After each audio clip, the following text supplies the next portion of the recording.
जब इजराइल पर हुआ हमला 180 मिसाइलें दागी गई। इजराइल ने शनिवार को ईरान पर किया एक बड़ा हमला। इस दौरान उनके सैन्य ठिकानों पर निशाना लगाया। उनके ठिकानों पर इजराइल ने निशाना बनाया। इससे पहले 1 अक्टूबर को ईरान ने इजरायली ठिकानों पर लगभग 180 मिसाइलें दागी। जी हाँ, जिसके बाद इजराइल ने ईरान को बदला लेने के लिए कसम खा ली। क्या ये फलस्तीन का मारना और इजरायलियों का मरना गलत है? क्या फलस्तीन के लोग, बच्चे जो मर रहे हैं, क्या वो सही है? और इजराइलों के बच्चे जो मर रहे हैं, क्या उस पे उठ रहे हैं सवाल? तो क्या ये सही बात है? मासूम बच्चों को मारना और एक दिल दहलाने वाला सच है। इजरायली डिफेंस फोर्सेस ने हमले को लेकर एक बयान भी जारी किया है, जिसमें उन्होंने कहा है कि बीते कुछ समय में ईरान ने प्रॉक्सी पर कई हमले किए हैं, जिसमें ये हमारा हमला जो है ये पलटवार है। अपने देशों को बचाने के लिए वो कुछ भी करेंगे। और गौरतलब है कि हसीबुल्लाह को प्रमुख हसन नसरल्लाह के बाद इजराइल ने काफी तनाव बढ़ गया है।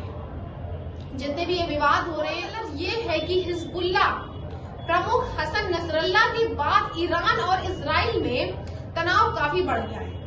जी हाँ, दरअसल हिजबुल्लाह जी ने ईरान से पूरा समर्थन प्राप्त के लिए दोनों के बीच घनिष्ठ संघर्ष और संबंध है। ये दोनों इजराइल को अपना दुश्मन ही मानते हैं। आप लोग को ये बता दें, जो ये हमला हुआ है ये इजराइल पर ईरान की तरफ से लोगों पर सराहना देने के लिए, वो भी दुनिया भर से, यानी कि दुनिया के लोग सपोर्ट कर रहे हैं इस हमले को। ये एक सराहना है इस ईरान के लिए जिन्होंने हमला किया है। और उसके बाद 20 अक्टूबर 2024 को इजराइल ने प्रधानमंत्री बेंजामिन नेतन्याहू को आवास पर हिजबुल्लाह की तरफ से हमले का प्रयास इजराइल की तरफ से जवाब दिया गया था।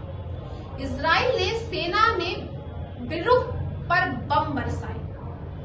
दोनों ही देशों पर घमासान युद्ध चल रहा है। दोनों ही देश एक दूसरे पर पलटवार करने के लिए माहिर जाने जाते हैं और ये दोनों ही देश एक दूसरे पर पलटवार कर रहे हैं। हमास ने चुपके से कई महीनों से तैयारी के बाद इजराइल को धोखा देकर हमला करने का प्लान बनाया। यानी कि ये जो प्लान चल रहा था ये कई महीनों से चल रहा था। ऐसे प्लान जिसकी भनक तक नहीं लगी। इसके बाद हम आपको बता दें कि ये जो CAI है, इसको हमास ने हमले के लिए बुलडोजर, हैंग ग्लाइडर और बाइक का इस्तेमाल किया और मध्य पूर्व के सबसे ताकतवर देश की सेना को हमला रोकने का मौका तक नहीं दिया। हमास ने ऐसा प्लान की तैयारी की जिसमें कानो कान किसी को खबर तक नहीं। प्लान तैयार किया था, ये इतना गुप्त रूप से तैयार किया गया था कि इसकी खबर कानो कान किसी को नहीं हुई। 1973 के बाद ऐसा पहली बार हुआ है जब इस तरीके का हमला किया गया है। हमास ने अपना पूरा प्लान बेहद ही खुफिया तरीके से बनाया था, जिसमें इजराइल ने सामने से पेश किया अब वो जंग नहीं लड़ सकता।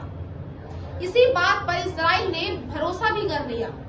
180 मिसाइलें दागने के बाद तेहरान को इस हमलों पे प्रतिरोध का समूह करते हुए नेताओं ने हत्यारों को लेबनानी और फलस्तीनी शास्त्रों के खिलाफ इजरायली ने कार्रवाई का बदला बताया है।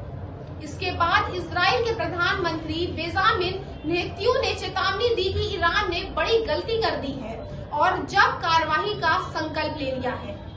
तो आज की इस रिपोर्ट में बस इतना ही। हमें कमेंट्स में जरूर बताइएगा कि ये आप क्या अंदाजा लगा सकते हैं जो फलस्तीनियों के साथ ये दुर्व्यवहार हो रहा है, क्या उनके ऊपर क्या गुजर रही होगी।